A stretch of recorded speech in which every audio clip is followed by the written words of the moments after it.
Generally, for doing any interfacing experiment with a microcontroller, we use few kits here. So let me introduce the kits one by one. So this kit is called microprocessor trainer interface card. In this kit only, we will be having the microcontroller placed. Okay, so you can open this kit and you can see that here you have the microcontroller placed here. It is a 40 pin IC. It's placed there, and also this board has built-in 7-segment display. Then you have the pins here for reset switches there, and also you have a crystal oscillator. So all are basically, it is embedded in this particular kit.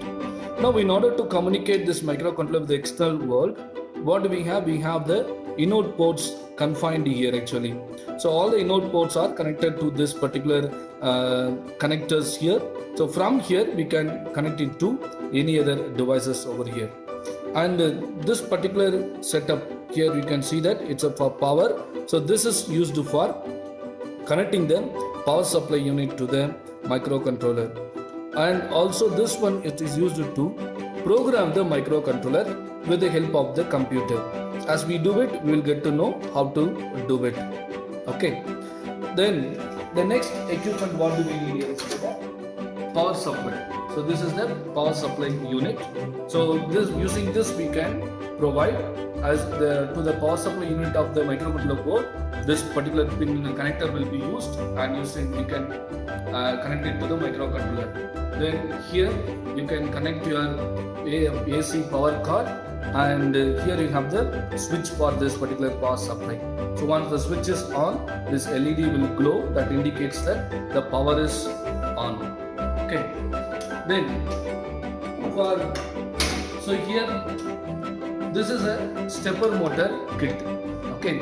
So for every experiment you will have the same microcontroller board, whereas the additional equipment will vary. For a stepper motor, we have the stepper motor unit. For a DC motor, we will be having a DC motor unit here. Okay. So here you have a stepper motor, and again you have a separate power supply here, and all are covered here. The transformer, rectifier units, everything is there. Then stepper motor drivers are given here. And very importantly, so this is the place that we are going to connect to the microcontroller.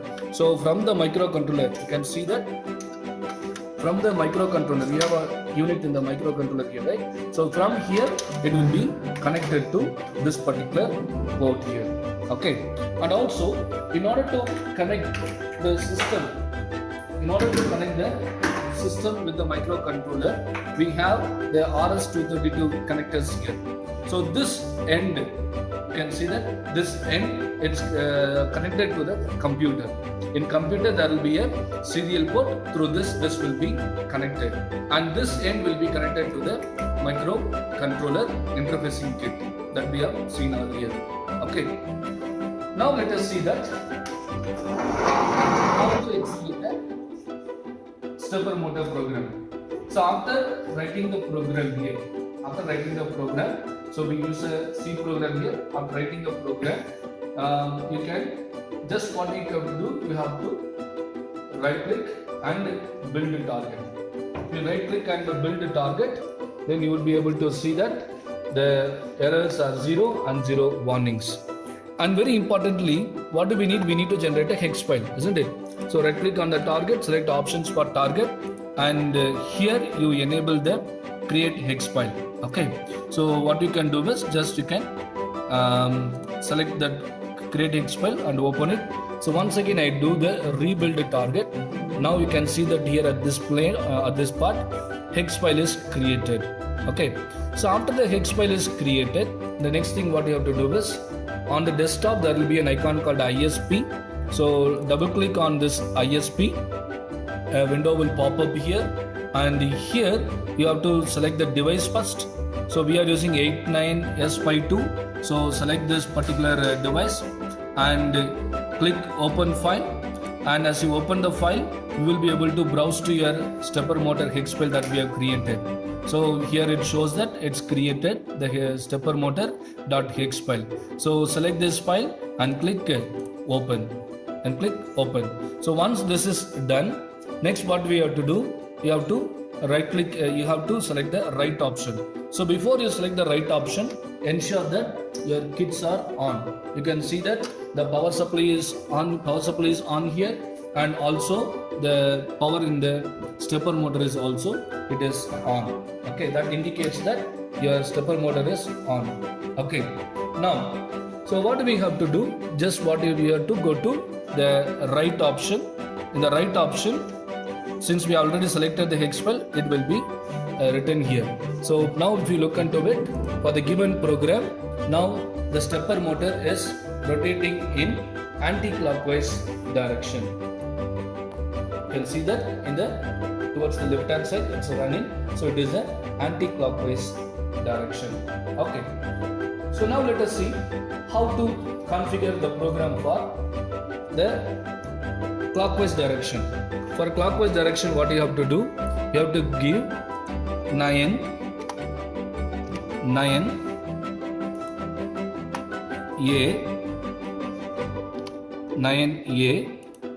and 6 5. Just the reverse operation. The sequence can be given in reverse. So just save it here once again. So what do I do? For my convenient, I just wanted to delete the previously created hex file. So I have the stepper motor folder that's used here. So here I am just deleting this file so that it can be modified and it can be clearly seen. And now once again, after saving it, so right click on this and selecting a build target. So again you can see that hex file is created. After hex file is created, so open this software again, ISP Flash Programmer, and again the device is selected here by default. Then you select the open file. The open file, now you can see that at a different time a hex file is created. So select this and open it. Then select the right file. You can see that it's got program, and also you can see that the motor is now rotating in the clockwise direction. So like this, by changing the sequence that is applied to the coils, we can enable the stepper motor to rotate in both clockwise direction and in anti-clockwise direction. Thank you.